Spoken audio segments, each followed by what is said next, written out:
Pengertian ulumul Quran. Ulumul Quran menurut bahasa adalah sejumlah pengetahuan ilmu yang berkaitan dengan Al-Quran baik secara umum seperti ilmu-ilmu agama Islam dan bahasa Arab.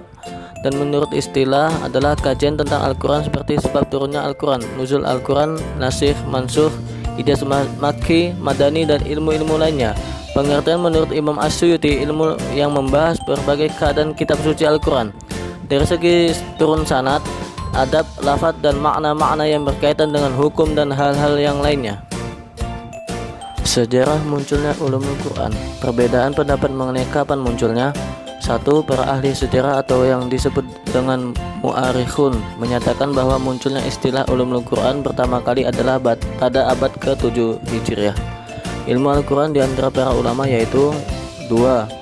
Imam Al-Zarqani berpendapat bahwa istilah ulumul Quran munculnya bersamaan dengan munculnya ulumul Quran karya Ali Ibrahim Ibnu Sa'id.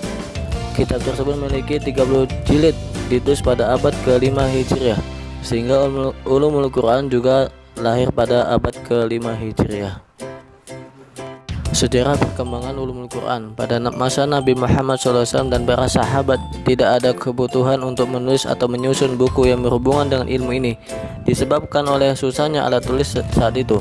Larangan Rasul untuk menulis yang bukan Al-Quran, keadaan para sahabat umi, akan tetapi pada akhir hayat Rasulullah SAW mengizinkan untuk penulis hadis untuk menjaga keaslian hadis. Pada zaman sahabat Utsman bin Affan, wilayah kekuasaan Islam meluas dan Al-Quran mulai dikumpulkan, dicetak dan dibukukan sebagai dasar peletak utama muncul dan berkembangnya ilmu Al-Quran yang dikenal dengan Rasmul Quran. 5 buah Al-Quran yang ditulis dan dicetak pada zaman Utsman bin Affan. 1. Ditinggal di Madinah. 2. Dikirim ke Mekkah. 3. Dikirim ke Basrah. 4. Dikirim ke Damaskus. 5. Dikirim ke Kufah. Pada masa Ali bin Abi Thalib diperintahkan Abu Al-Aswad Ad-Du'ali untuk meletakkan kaidah pemasastra bahasa Arab guna menjaga keaslian Al-Quran, dan terkenal dengan ilmu i'rabul Quran, pemeliharaan dan penjagaan Al-Quran dengan melakukan perubahan. Di antaranya adalah 1. Memberi tandai taqid, yang kedua memberi tanda tashkil, yang ketiga memberi tanda fawasil, yang keempat memberi tanda sajadah, yang kelima memberi tanda waqaf. Perbedaan antara ulumul Quran pada zaman dahulu dan zaman modern. Zaman dahulu fokus pembahasan pada yang berkaitan langsung dengan Al-Quran.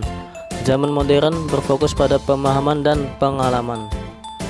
Objek kajian ulumul Quran pada zaman dahulu dan modern. Zaman dahulu: 1. Nuzul penurunan, 2. sanad transmisi, 3. qiraat cara baca, 4. alfaz redaksi. Zaman modern: 1. makki madani, 2. muhkam mutasyabih, 3. tafsir, 4. ta'wil, 5. metode membaca dan menulis Al-Quran. Manfaat mempelajari ulumul Quran: 1. menambah ilmu tentang Al-Quran, 2. membantu dalam memahami hukum yang terdapat pada Al-Quran, yang ketiga mengetahui sejarah munculnya dan berkembangnya Al-Quran, 4. menghilangkan keraguan terhadap Al-Quran.